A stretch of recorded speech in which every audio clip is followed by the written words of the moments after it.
Hello students, how are you? Welcome back Mehta digital classes. देखो, पिछली जो क्लास थी उसमें हमने बात की थी लवणों के बारे में। लवण के बारे में जाना था। लवण के प्रकार पढ़े थे, 3 टाइप के होते हैं, उदासीन, अम्लीय और क्षारीय। तो लवण के लिए 2 चीजें और बच गई, एक तो लवण के गुणधर्म और एक लवण के उपयोग। छोटे से टॉपिक है, फटाफट कर लेते हैं। देखो, लवणों के गुणधर्म। लवणों के गुणधर्म से मतलब है दी प्रॉपर्टीज ऑफ सॉल्ट, कि लवण में कौन कौन से गुण पाए जाते हैं। तो इसका पहला पॉइंट तो ये है कि लवण जो है, लवणों के क्वथनांक एवं गलनांक कैसे होते हैं? उच्च। क्वथनांक और गलनांक आप जानते हो, ठीक है। लवणों के जो क्वथनांक और गलनांक होते हैं वो हाई पॉइंट वाले होते हैं, वो उच्च होते हैं। सेकंड जो पॉइंट है कि लवण जो होते हैं ना, लवण वो क्रिस्टल फॉर्म में पाए जाते हैं। लवण कौन सी अवस्था में पाए जाते हैं? क्रिस्टल फॉर्म में। क्रिस्टल का मतलब छोटे छोटे पार्टिकल के रूप में, छोटे छोटे कणों के रूप में पाए जाते हैं, उससे हम क्रिस्टलन अवस्था कहते हैं। और इसी क्रिस्टल अवस्था के साथ लवण में क्रिस्टलन जल भी पाया जाता है। लवण में क्या पाया जाता है? क्रिस्टलन जल भी। Very important question students. अलग से क्वेश्चन पूछ लिया जाता है कई बार कि व्हाट इज क्रिस्टलाइन वाटर। क्रिस्टलन जल किसे कहते हैं? ध्यान से सुनना, क्रिस्टलन जल किसे कहते हैं? किसी लवण के इकाई सूत्र में उपस्थित जल के अणुओं की संख्या। ये लो, किसी लवण के इकाई सूत्र में जल के अणुओं की संख्या क्या कहलाती है? क्रिस्टलन जल कहलाता है। किसी लवण के इकाई सूत्र में जल के अणुओं की संख्या क्रिस्टलन जल कहलाता है। कैसे? एग्जाम्पल से समझ में आएगी बात। जैसे मैंने एक एग्जाम्पल डाल दिया, Na2CO3.10H2O। देखो जो सूत्र लिखा हुआ ना Na2CO3, इसका नाम है सोडियम कार्बोनेट। क्या नाम है इसका? Sodium carbonate. और ये जो फॉर्मूला है ये धावन सोडे का सूत्र है, जो कपड़े धोने वाला सोडा आता है उसका। लेकिन इस फॉर्मूले के साथ साथ देखो डॉट और 10H2O जुड़ा हुआ है। ये एक प्रकार का लवण है 10H2O। मतलब इस सूत्र, ये जो सूत्र है ये किसका सूत्र है? लवण का। तो लवण के इकाई सूत्र में जल के अणुओं की संख्या, तो जल के अणुओं की संख्या कितनी आ रही है? 10। ये जो जल के अणुओं की संख्या है ना, ये क्रिस्टलन जल है। ये क्या है? क्रिस्टलन जल। और आपने देखा भी होगा जो धावन सोडा आता है, जो सर्फ वगैरह आता है, उसमें हाथ डाल के देखना, वो बिल्कुल ड्राई नहीं होता है, उसमें थोड़ी सी मॉइस्चर होती है, गीला गीला सा लगता है। मतलब उस लवण कौन सा है? जो धावन सोडा है, धोने का सोडा है, उसके अंदर जल के अणु मौजूद है। और अगर हम धावन सोडे के एक कंपाउंड की बात करें, एक यौगिक की बात करें या एक अणु की बात करें, तो उसके साथ एक धावन सोडे के यौगिक के साथ कितने जल के अणु जुड़े हुए हैं? 10। कितने जुड़े हुए हैं? 10। तो जो 10 है ना, ये क्या है? ये क्रिस्टलन जल है। ओके। इसी के साथ और अगर मैं एग्जांपल लूं, CaSO4.2H2O, ये सूत्र किसका है? जिप्सम का। आगे पढ़ा दूंगा जिप्सम क्या चीज है, लेकिन इस सूत्र में जो 2H2 है ना, ये क्रिस्टलन वाटर है। क्रिस्टलन। अगर एक और हम एग्जांपल लें, K2SO4, Al2SO4 का होल थ्राई 24H2। ये जो सूत्र है K2SO4 Al2SO4 का होल थ्राइस डॉट 24H2। ये जो 24H2 है ना, 24H2, ये भी क्रिस्टलन जल है। और ये सूत्र किसका है? फिटकरी का। किसका सूत्र है? फिटकरी का। तो कहने का मतलब यह है किसी लवण के इकाई सूत्र में जल के अणुओं की संख्या क्या कहलाती है? क्रिस्टलन जल। ज्यादा डेप्थ में आपको जाना नहीं है लवणों के गुणधर्म। इसमें से जो क्वेश्चन बनेगा वो यही है, या तो गलनांक क्वथनांक छोटा क्वेश्चन बन जाए, या फिर इंपॉर्टेंट क्वेश्चन कौन सा है? क्रिस्टलाइन वाटर, यानी कि क्रिस्टलन जल। अब जो हमें पढ़ना है वो क्या है? लवणों के उपयोग। लवणों के उपयोग।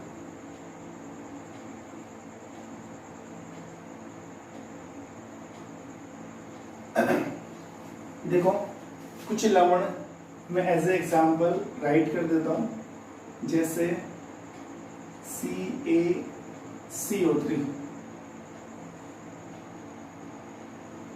AgNO3,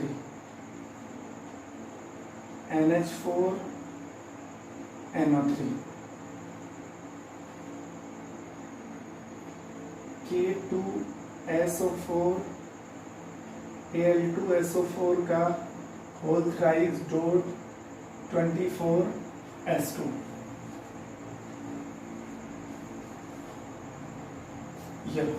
कितने एग्जाम्पल डाले? 4।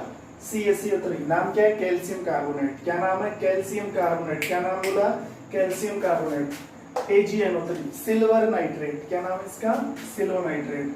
तो देखो ये तो है कैल्शियम कार्बोनेट, इसका नाम सिल्वर नाइट्रेट, इसका नाम अमोनियम नाइट्रेट, अमोनियम नाइट्रेट। और ये जो है ये एलम, फिट करिए। अब देखो ये 4 टाइप के सोल्ट बुक में दे रखे हैं और हमें अकॉर्डिंग टू बुक की क्या करनी है? स्टडी करनी है। तो ऐसे तो बहुत सारे कंपाउंड हैं। तो सबसे पहले देखो कैल्शियम कार्बोनेट। कैल्शियम कार्बोनेट का उपयोग कहाँ पर होता है? कैल्शियम कार्बोनेट का यूज होता है एज ए फर्श के रूप में, या दीवारों पर जो पुताई की जाती है। आपने देखा होगा दीवारों पर जो पुताई की जाती है, सफेदी की जाती है, वो क्या है? कैल्शियम कार्बोनेट ही है। या संगमरमर के रूप में, संगमरमर के रूप में, फर्श के रूप में किया जाता है। संगमरमर मार्बल की फॉर्म में फर्श के रूप में इसका क्या किया जाता है? यूज किया जाता है कैल्शियम कार्बोनेट का। सिल्वर नाइट्रेट का जो उपयोग होता है वो होता है फोटोग्राफी में। फोटोग्राफी से मतलब है कैमरे के अंदर आपने एक रील देखी होगी, रील कैमरे में जो रील डली होती है वो किसकी बनी होती है? सिल्वर नाइट्रेट की। अमोनियम नाइट्रेट का यूज किसमें होता है? उर्वरक बनाने में। किसमें होता है? उर्वरक बनाने में। एटलीस्ट फाइनली जो लास्ट टॉपिक का फिट करी, इसका यूज किसमें होता है? जल के शोधन में। जल के शोधन में। ये लो 4 लवण आपको याद करने हैं। कैल्शियम कार्बोनेट का यूज संगमरमर के रूप में, फर्श के रूप में, या दीवारों पर सफेदी के रूप में। सिल्वर नाइट्रेट का यूज फोटोग्राफी के रूप में। अमोनियम नाइट्रेट का यूज किसमें हो रहा है? उर्वरक बनाने में। और फिटकरी का यूज किसमें होता है? जल के शोधन के अंदर। तो लवण के लिए 2 छोटे से टॉपिक थे, एक तो लवण के गुणधर्म और एक लवण के उपयोग। अब ध्यान देना बच्चों, अब जो टॉपिक आएगा ना, this is a very important topic for you in your examination. ध्यान रखना, अब वाला जो टॉपिक है उसका नाम है पीएच स्केल। बिल्कुल फिर से बोल रहा हूं, बिल्कुल ध्यान देकर पढ़ना है। और टॉपिक है पीएच स्केल।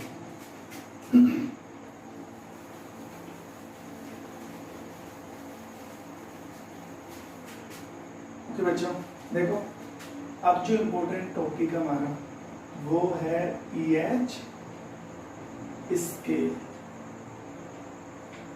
समझना ध्यान से। स्केल का मतलब तुम तो जानते ही हो, किसी चीज को मापना, किसी चीज को मेजरमेंट करना स्केल होता है। यहाँ पर पीएच का मतलब क्या है वो भी मैं खोल देता हूं। पी एक जर्मन वर्ड है, यहाँ पर पी क्या है? जर्मन शब्द। और इस पी का मतलब है पोटेंज। पोटेंज का मतलब है पावर। पी का मतलब क्या है? पावर। ठीक है। और H का मतलब यहाँ पर है H प्लस, यानी कि हाइड्रोजन आयन। हाइड्रोजन आयन कहने का मतलब ये है, किसी जलीय विलयन में, मान लो आपके पास किसी बीकर में जलीय विलयन है और उस जलीय विलयन में H प्लस कितने हैं? उस जलीय विलयन में क्या है? H प्लस कितने हैं? वो H प्लस किस चीज का मेजरमेंट कर रहे हैं? वो H प्लस मेजरमेंट कर रहे हैं किस चीज का? अम्ल का। किसका मेजरमेंट कर रहे हैं? अम्ल का।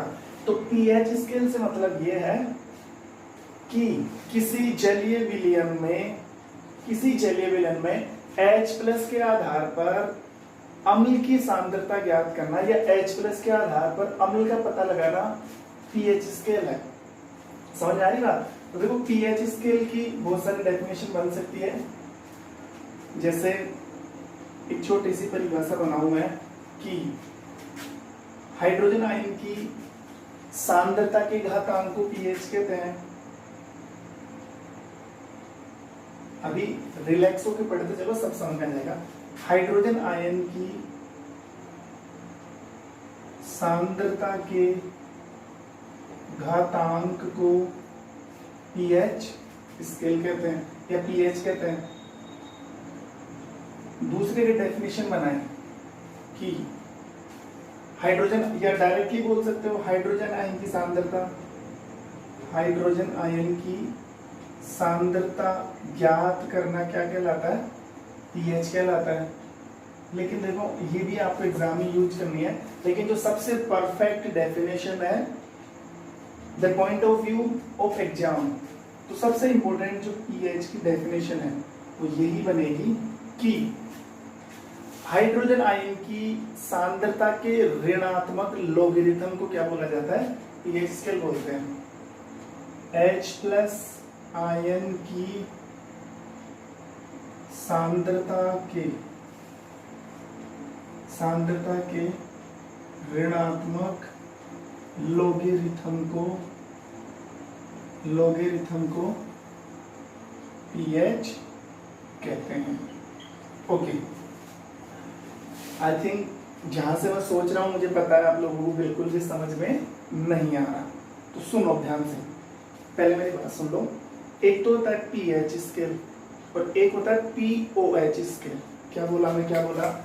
एक तो होता है पीएच स्केल और एक होता है पीओएच स्केल।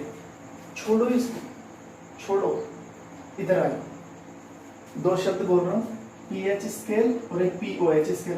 देखो पीएच से मतलब ये है, आपने अम्ल क्षार की अवधारणा पढ़ चुके हो आप लोग। H प्लस किसको शो करता है? अम्ल को। आरएनएस बोलता है ना, जो जल में H प्लस आयन देता है अम्ल कहलाता है, और जो जल में OH माइनस देता है वो क्या कहलाता है? क्षार। लेकिन तुम्हारी बुक में क्या पीओएच स्केल नहीं दे रखा, वो हमें नहीं पढ़ना है। हमें पढ़ना क्या है? PH scale. और पीएच स्केल किस चीज का पता लगाएगा? अम्ल का पता लगाएगा। लेकिन किसके आधार पर? H प्लस के आधार पर। किसके आधार पर? H प्लस के आधार पर। अगर किसी वाटर सॉल्यूशन के अंदर H प्लस है तो डेफिनेटली वो क्या है? एसिड है। लेकिन कितना H प्लस है वो सब हमें पीएच स्केल से पता लगेगा। तो पीएच का मतलब है power of hydrogen ion. Power of hydrogen ion मतलब किसी जलीय विलयन में कितने H प्लस है। जितने ज्यादा H प्लस होंगे डेफिनेटली वो पदार्थ उतना ही ज्यादा क्या होगा? अम्लीय होगा। तो अब डेफिनेशन अप्लाई करो, बात समझ में आ गई ना? पीएच किसका मेजरमेंट कर रहा है? आप लोग सर अम्ल का। ओके, किसके आधार पर? H प्लस के आधार पर। जितने ज्यादा H प्लस होंगे आप कहोगे वो पदार्थ उतना ही क्या कहलाएगा? अम्लीय कहलाएगा। ओके, अब ये डेफिनेशन अप्लाई करो। H प्लस आयन की सांद्रता की घातांक को, H प्लस आयन की सांद्रता के घातांक को, ये देखो ये वाला जो फर्स्ट पॉइंट है ना, ये बाद में समझ में आएगा। फिलहाल इसको आप क्या कर दो? व्यू कर दो, रिमेनिंग कर दो इसको। H प्लस आयन की सांद्रता ज्ञात करना, पीएच कहलाता है। किसी विलयन में H प्लस आयन का पता लगा लो कितने, क्या है वो? पीएच है। किसी विलयन में H प्लस आयन की सांद्रता ज्ञात करना क्या कहलाता है? पीएच। लेकिन जो इसकी परफेक्ट डेफिनेशन है वो ये है कि H प्लस आयन की सांद्रता के, मुझे पता है ये शब्द तुम्हारे समझ में नहीं आ रहा, H प्लस आयन की सांद्रता के ऋणात्मक लोगरिथम को क्या कहते हैं? पीएच। अब सुनना ध्यान से, देखो बात है कब की? 1909 की। और किस बंदे की बात है? सोरेनसन। ये वही आदमी है, वही शख्स है जिसने क्या दिया था? पीएच स्केल दिया था। कब दिया था? 1909 में। और इसने पीएच स्केल के लिए एक फॉर्मूला तैयार किया था अपनी तरफ से, और वो फॉर्मूला है पीएच इक्वल माइनस log की base 10 H plus ion. This is the very important formula of pH. देखो ये सूत्र दिया किसने? सोरेनसन ने। अगर आपको किसी पदार्थ की पीएच ज्ञात करनी है तो इस फॉर्मूले से पीएच ज्ञात की जा सकती है। ये रहा ऋणात्मक, और एलओजी ये शॉर्ट फॉर्म है इसका, लोग बोलते हैं ना, लोग। आप हायर क्लासेज में पढ़ोगे, मैथमेटिक्स में पढ़ते होंगे लोग, तो लोग की फुल फॉर्म लोगरिथम है। क्या है? लोगरिथम। तो अब देखो H प्लस आयन की सांद्रता के, H प्लस आयन की सांद्रता के ऋणात्मक लोगरिथम को क्या कहते हैं? pH। मतलब जितनी H प्लस आयन आएंगे उनका जो नेगेटिव लोग है उसे हम क्या बोलेंगे? pH कहेंगे। वापस समझो, H प्लस आयन की सांद्रता, ये H प्लस आयन कितने आएंगे? सांद्रता के ऋणात्मक। अब ये जो सांद्रता आएगी ना वो नेगेटिव लोग में आएगी। एक फॉर्मूला बनाया हुआ है, ज्यादा वर्डन नहीं डालना दिमाग के ऊपर, पूरी क्लास लोगे तो समझ में आ जाएगा कि जितने H प्लस आयन होंगे ना वो हम नेगेटिव लोग में शो कर रहे हैं, वो चीज क्या होती है? pH होती है। बाकी pH का तो मतलब यही है कि अम्ल का पता लगा रहे हैं H प्लस आयन के आधार पर। ठीक है, तो ये फॉर्मूला दिया था किसने? सोरेनसन ने। किसने दिया? सोरेनसन। तो pH स्केल का मतलब तो समझ में आया ना? ये टॉपिक आगे बढ़ा नहीं है अभी, ये तो स्टार्ट हुआ है। सिर्फ मतलब समझा हमने कि pH स्केल क्या चीज होती है। अब देखो एक बार आगे,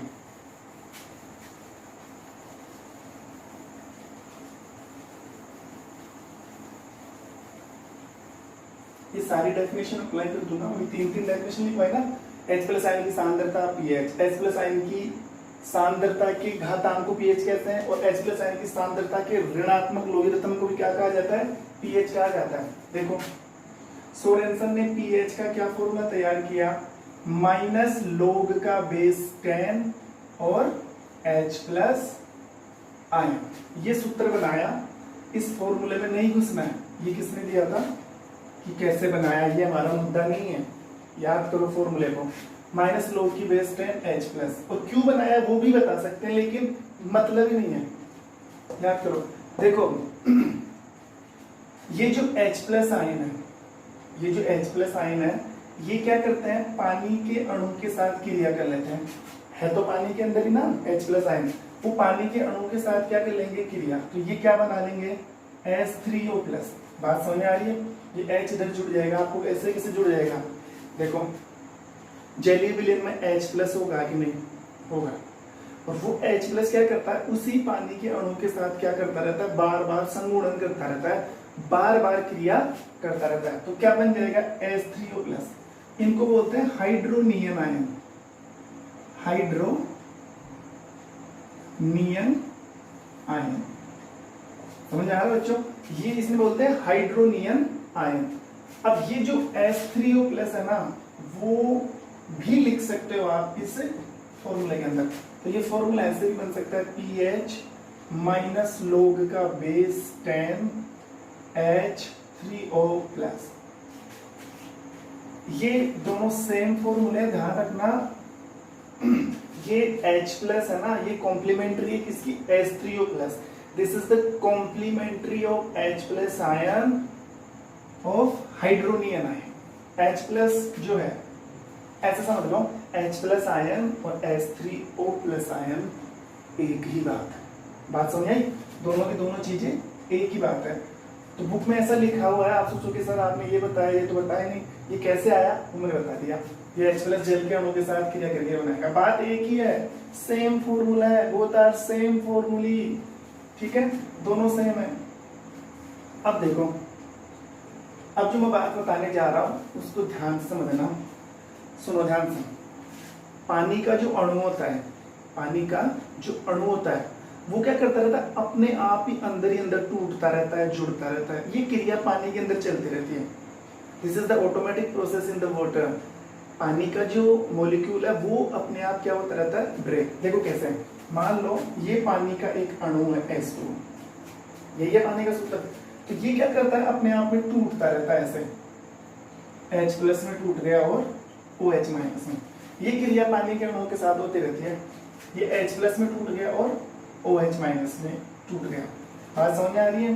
कोई कह रही है कैसे बात मैं बोल रहा हूँ, पानी का अणु अपने आप ही क्या करता रहता है? टूटता रहता है, जुड़ता रहता है, क्रिया चलती रहती है।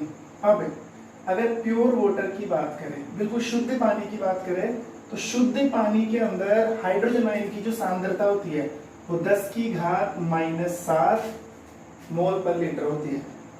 मोल, एम का मतलब क्या है यहाँ पे, मोल। 9th क्लास में पढ़ गया है ना मोल कंसेप्ट। मोल किसी पदार्थ की मात्रा को किस में देखा जाता है, मोल में। H प्लस आयन की सांद्रता कितनी होती है, 10 की घात -7 मोल। ऐसे ही OH माइनस आयन की सांद्रता भी कितनी होती है, 10 की घात -7 मोल पर लीटर। बिल्कुल सेम है दोनों की, लेकिन ध्यान रखना ये जो प्रोसेस है, ये जो पानी स्प्लिट करेगा ना, जो टूटेगा, ये 27 डिग्री सेल्सियस टेम्परेचर पर होगा ये काम, नॉर्मल टेम्परेचर के ऊपर। और जब ये प्योर वाटर स्प्लिट होगा, जब ये टूटेगा, तो H प्लस आयन कितने हैं उसमें, 10 की घात -7। ये याद करने वाली बात है बच्चों। OH माइनस कितने रहेंगे, 10 की घात -7। तो ये जो फॉर्मूला बना ना, इसको हम ऐसे लिख सकते हैं, KW H plus OH minus, H plus OH minus.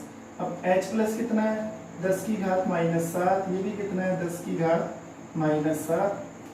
अब देखो आपको पता है गुणा के अंदर घातें क्या हो जाती है, जुड़ जाती है। तो 10 की घात -14 मीटर, सॉरी मोल स्क्वायर हो जाएगा, 10 की घात -14 मोल स्क्वायर।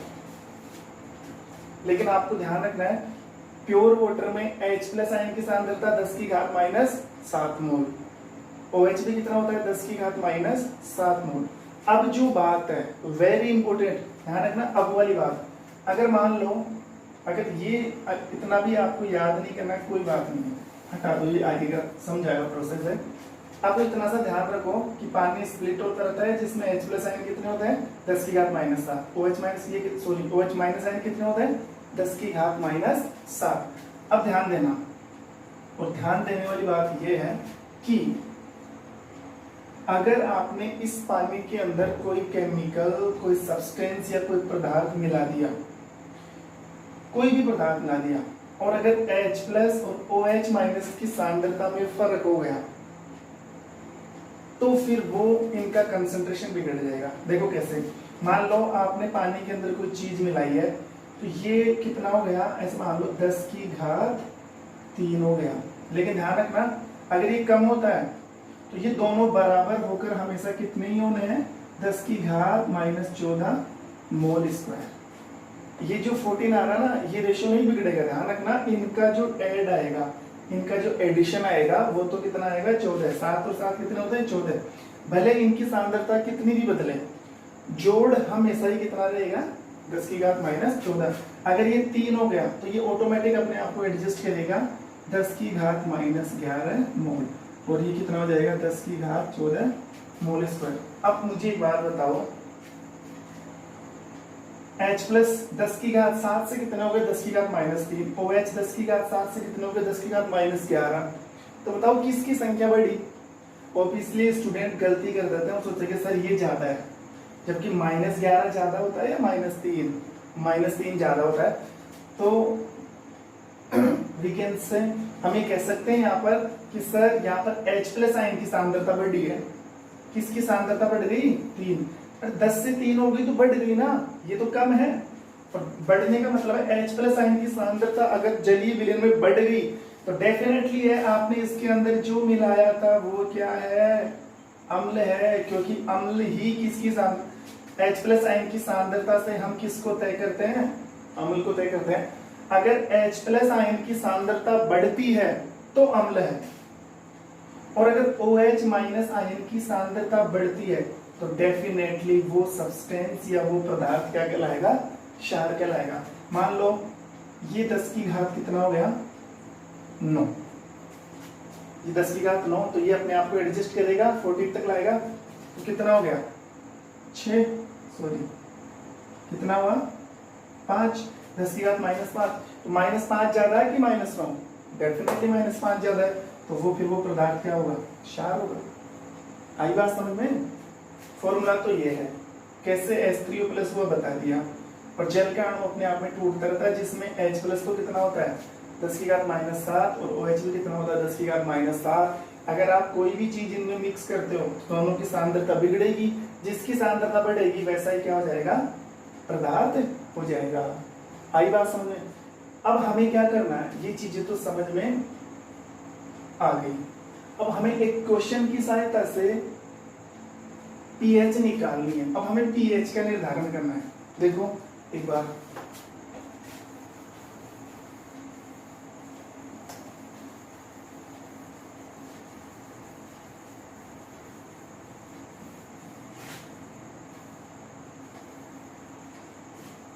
जैसे एक क्वेश्चन आ गया, मान लो मैं बता रहा हूं आपसे, ये कोई नहीं पूछेगा बोर्ड एग्जाम के अंदर क्वेश्चन कैसे आते हैं पीएच के ऊपर, वो मैं बता रहा हूं।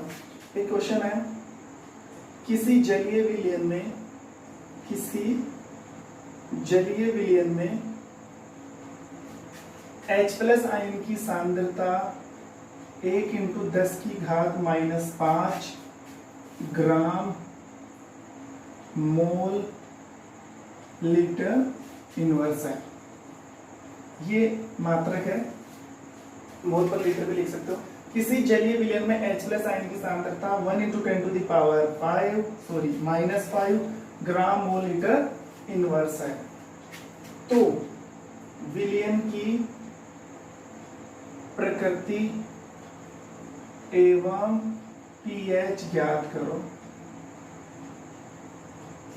ये लो, ये क्या पूछता है, सुनो। ये ऐसे पूछ रहा है कि कोई विलयन है जिसमें H+ आयन दिए हुए हैं, एक छोड़ो, एक से मतलब नहीं है, 10⁻⁵ मोल पर लीटर, उसके अंदर क्या है, H+ आयन है। ठीक है। अब वो ये पूछ रहा है कि वो जो पदार्थ है वो अम्ल है या क्षार है, और उसकी पीएच कितनी है, उसकी पीएच कितनी है। देखो ध्यान देना,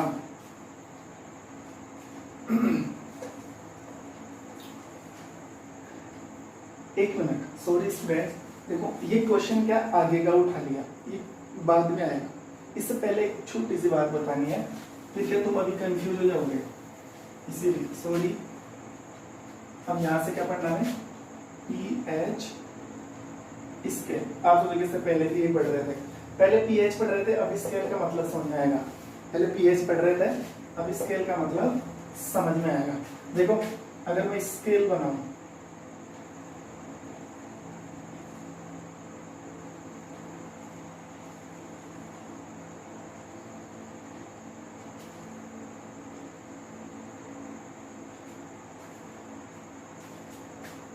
इसका मिड पॉइंट मैंने रख दिया 7, तो 1 2 3 4 5 6 8 9 10 11 12 13 14, मिड पॉइंट कितना है, 7।